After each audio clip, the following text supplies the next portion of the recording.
Ladies and gentlemen, there are more than two of us of each sex. I think we're still allowed to refer to sex under this dispensation we have. I'm rather cuckoo in the nest because this was a zero watch group slot, and they're, at the moment, I'm told, detained in the conference hall for the main conference and can't get out because there's a protest going on, which has confined them to that hall. I don't know the truth of that, but that's what has been reported. Now, I don't want to hector you because there's too few of you, and it wouldn't be very hospitable. What I want to do is, first of all, have a relatively short introduction about this phenomenon of CO2 and what's loosely called climate change or global warming. And then address, there are a number of very important topics. The first is the greenhouse effect itself, but I suspect you probably know quite a lot about that. The most important topic which requires to be addressed, for the sake of us all, is the phenomenon of saturation. And it's because of that that I will go straight into saturation after my preliminary remarks. Because it is saturation that utterly forecloses any validity that might otherwise be seen to attach to this absurd hypothesis that humanity is risking its existential life because of its emissions of CO2 from fossil fuel combustion. Now, the cult of global warming, and it is a cult because it doesn't rest on scientific evidence or on observation or on testing. It resides exclusively in the world of belief. And it's for that reason it is a cult, because it doesn't claim dominion by force of logical argument, but merely by dogmatic assertion and suffocation of all opposition or even discussion. It's maintained its suffocating grip in this way on reason and empirical variation for very many years now, so that it is almost impossible now to question, much less to expose the falsehoods of it all. This submission to dogma has been due to the superseding of the scientific method by authority. And Richard Feynman has a lovely quote, which I wouldn't want to leave you without mentioning it, where he says, "I would rather have questions that can't be answered than answers that can't be questioned." Now, this authority is demanded by, and for 30 years has been accorded with willing submission, an absolute submission, to the Intergovernmental Panel on Climate Change. Now, that was established solely with the object of arresting and reversing the miraculous progress that humanity has made over the past 150 years as it moved out of poverty, slavery and pestilence to what is really a golden era. We are indeed in the sunlit uplands now, in this time we live now.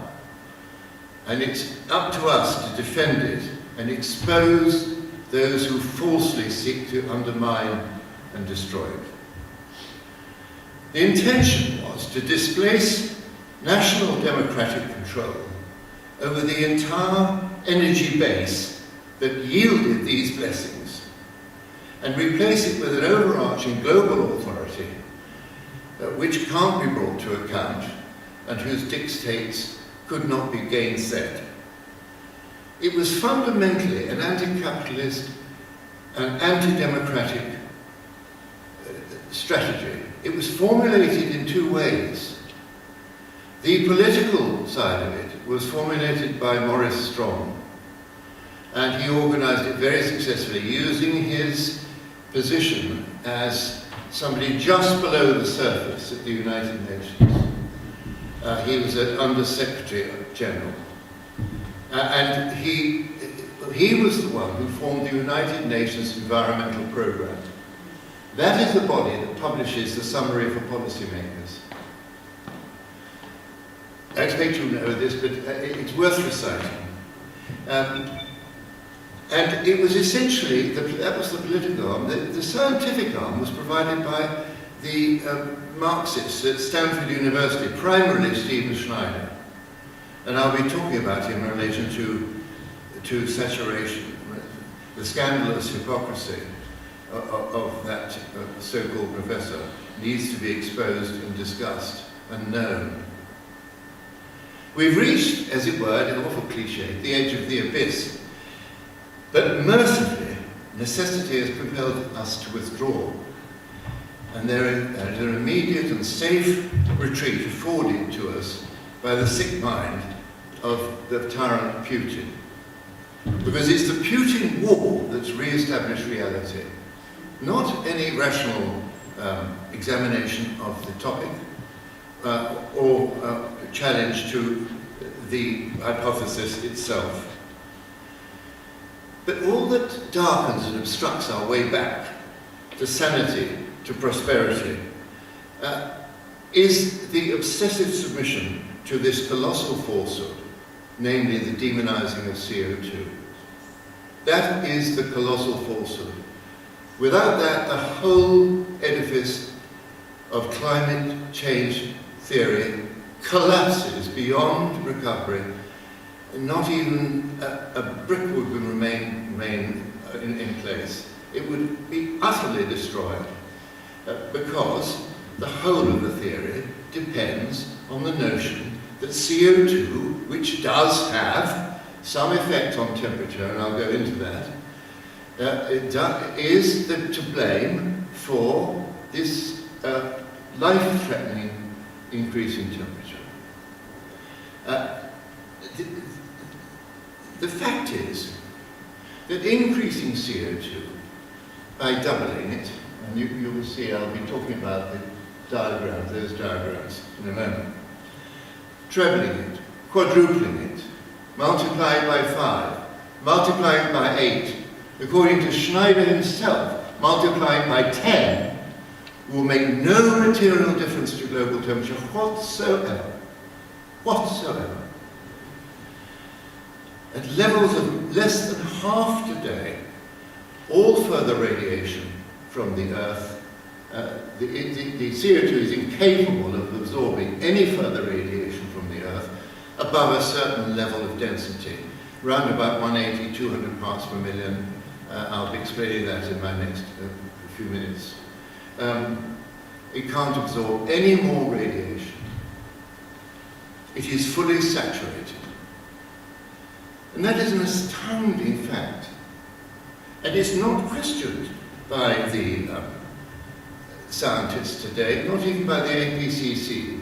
They do attempt to avoid the conclusions of that fact, and I'll deal with that in a moment, but none of those attempts to escape the logic of that can be avoided.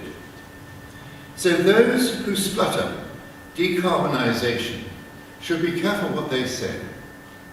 CO2 is responsible for maintaining the temperature of the Earth, working with H2O, water vapour, at round about an average of 15 degrees centigrade. Now that's not a very useful figure because you won't find anywhere in the world which has an average of 15 degrees centigrade all the time. It's not like that.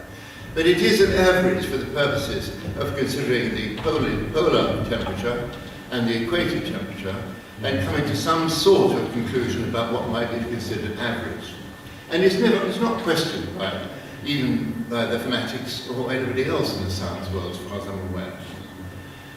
And it's working with the H2O that CO2 becomes significant, and I'll talk about that in detail in a second. It is terribly valuable.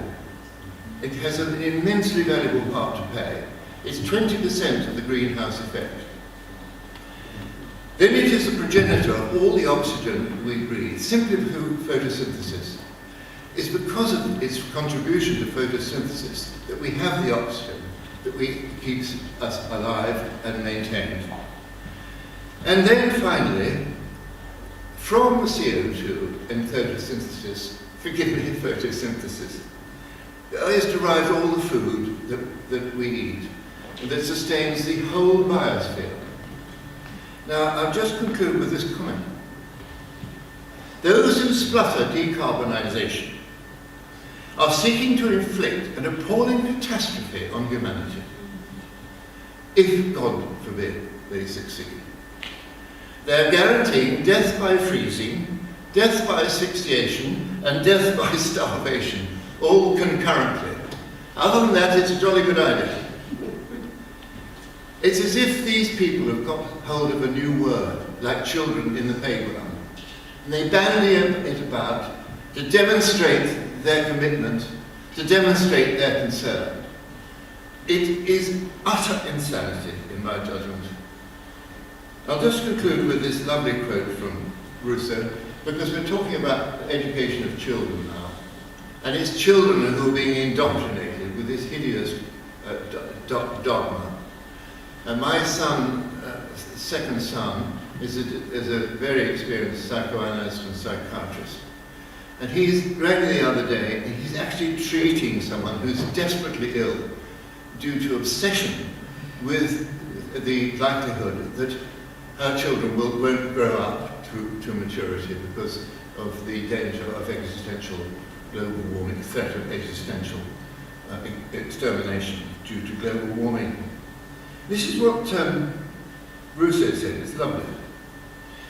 Talking about education, let him not be taught science, he says. Let him discover it. Let him discover it. And that is true for all of us in here. If you ever substitute authority for reason, he will cease to reason. He will be the plaything of others' thoughts. And I'll conclude that initial address with that comment.